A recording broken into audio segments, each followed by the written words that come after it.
And we know that she has a wonderful support group, but we can't continue to put her through what she's going through. We have considered moving to Colorado. Our friends, Avery's 4-year-old friend Lily, moved from Milwaukee, Wisconsin with her parents to Colorado to get access to CBD oil.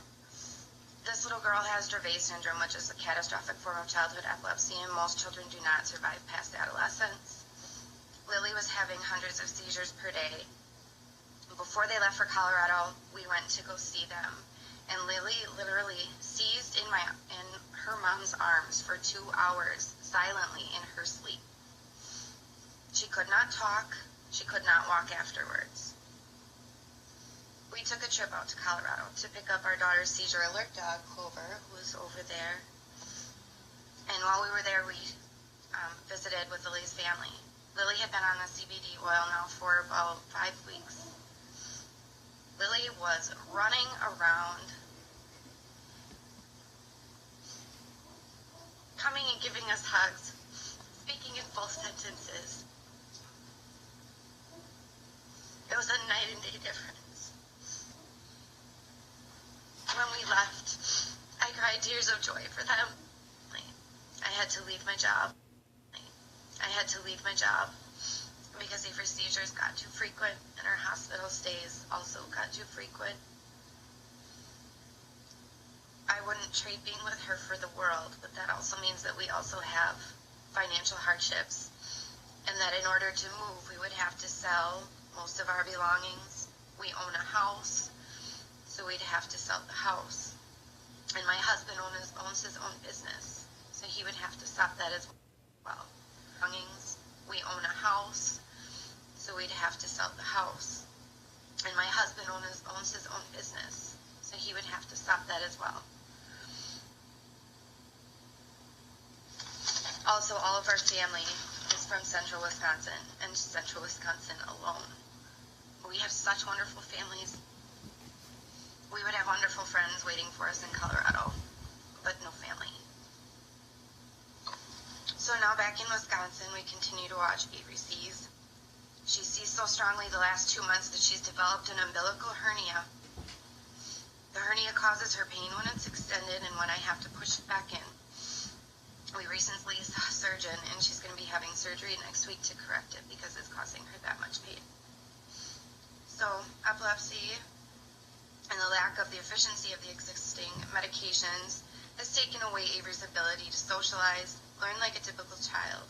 They've caused other immediate health problems like the hernia. They've increased her risk of infection, lowered her white blood cell count, etc. Not to mention the long-term damage these medications are doing to her little body. Never once has she been able to take a small dose of a medication. She has always been on a very high dose of these medications, and she still has little to no seizure control.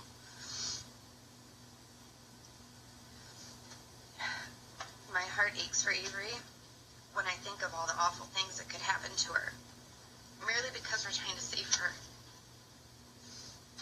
Not just the life-threatening medication issues, but also the risk of SUDEP, as Sally explained, that remains because Avery still seizes daily. Unfortunately, it's our reality as parents that the constant fear of losing our little girl is always in our minds. A fear that hits home to one strong, wonderful mother, Sally. No one should ever lose a child. And definitely not because they didn't have the opportunity or the access to a possible life-saving medication.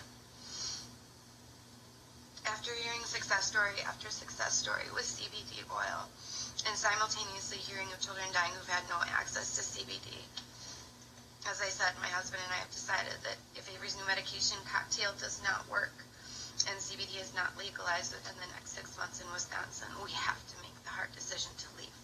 It is what is best for Avery, and therefore it's best for our family.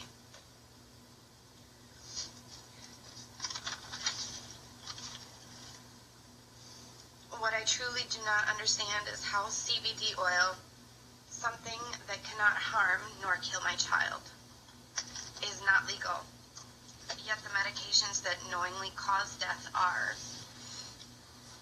Those side effects are listed on the labels. It wasn't a commonly practiced supplement to give along with Depakine, but some studies had showed that it could counteract the potentially fatal side effects to the liver. I'm not disputing the fact that levocarnitine was prescribed and used. I'm actually applauding it because science showed that it worked. Science showed that it helped. And science keeps proving that CBD oil, another supplement, can help. Not only should CBD oil be legal in every state, but I pray it becomes the first line of defense when discussing epilepsy treatments for newly diagnosed patients. With any other health ailment or disease, usually the first medication or treatment prescribed by your doctor is the one with the least risk involved. And I don't understand why epilepsy can't be the same. Especially for children. Children who have no voice, children who can't verbalize or effectively communicate the side effects that they are feeling.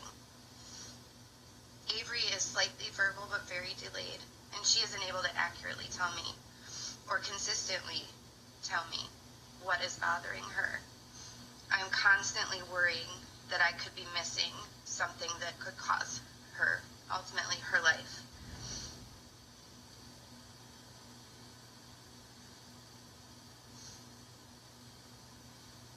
It's a very hard reality for many of us. And I don't think that that should be an issue.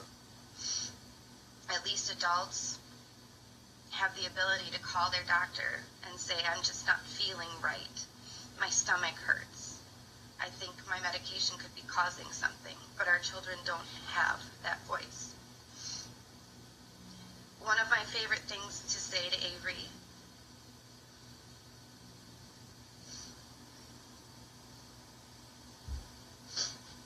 is, you're my angel,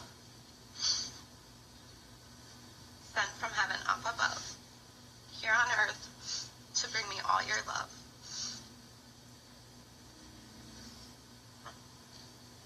Dear crybaby. She's our only child. I love Avery. She truly is the light of our life.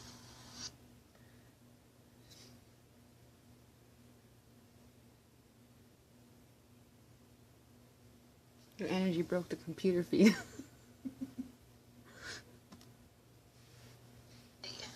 To experience as much joy as she brings to us. And she deserves that opportunity, surrounded by her family, her friends, her church, her supporters, and our home. Thank you.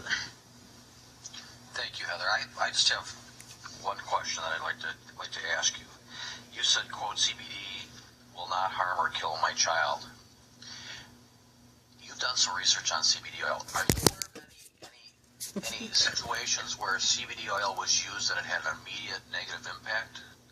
You know, or somebody died as a result of using it or something such as that? Are you aware of that? Not died, no. I mean, it may not have helped the individual, but are you aware of any situations where, like, you know, you have, like you talked about some of the pharmaceuticals, that, like the first one, Valbutal? yeah, that you had to sign a release that your child could actually expire if they take this? Yes. You aware of any major things that have happened with CBD oil? I have not. The worst I have heard is that people, because they are not working with the physician, have started out at a wrong dose. Too high of a dose, or they, like the doctor said, they took their child off of anti-epileptic drugs and started the oil. There is no anti-epileptic drug out there that you can just take your child off of. It needs to be weaned off. Correct. So that right there is important to know. And I have talked with lots of families out there, many of them using the same type of oil, just trying to find out. I didn't want to move out there if, you know, if there were these bad things that could happen, and, you know, ultimately it wouldn't work. What this one company's data is showing is that about 90% of children see a reduction in seizures. The 10% that doesn't still sees cognitive gains. Okay. So it is possible that it wouldn't work for everyone. But medications also have a very low rate of effectiveness as well. I understand that. Yes. Senator Taylor? Thank you, Mr. Chair. She's smarter than the man representing Wisconsin. Really, 90% they show that it did reduce seizures. Is there any, just like with the medication, someone might be on medication and I heard Lena. they have to change. So for individuals that you've been able to learn about that are using the treatment, does there come a time that it is, does Come on, computer. Do not hurt this computer.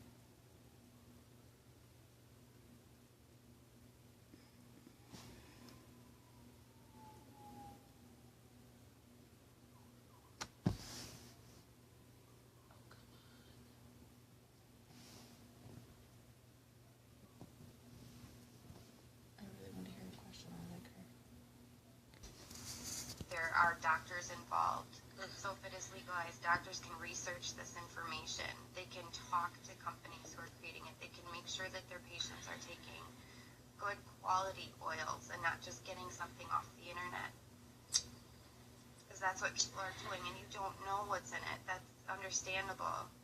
The company that my friend's kids get their oil from sends a lab report home with the oil, so you can see every compound that is in it. You can see the purity. They check it for molds and pesticides. They do all of that for you. Just say it, Haley's Hope. Sure. That's If we went out there, that is what we would use for our daughter, because we know that it is high quality and that kids have had so much success on it. Thank you so much for sharing. So Heather, did you have a physician here that you're working with that would potentially work with you if you could have the oil here? I've had both of Avery's neurologists here in Wisconsin tell me You that, don't have to give me a name either. yeah, Just, no, you know. that they would work with us. Awesome. Yeah. If the The law law was changed. changed, yes, because they can't prescribe it. Yes. Thank you, Heather. Next up, we have Mark Kelderman.